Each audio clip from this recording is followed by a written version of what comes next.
Uh, ito dapat natin alamin sa PAGCOR, no? Sila nagbibigay ng POGO license. Dapat ang POGO license, location specific. Hindi lang siya that I am allowing you to engage in offshore online gaming, but you must also be limited to a certain area.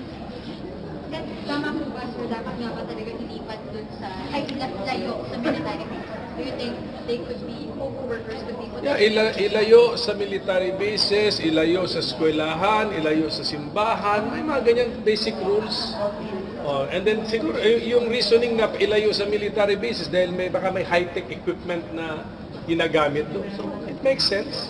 So that is PAGCOR's call. Binigyan sila ng kapangyarihan magbigay ng lisensya dyan. It must be location specific.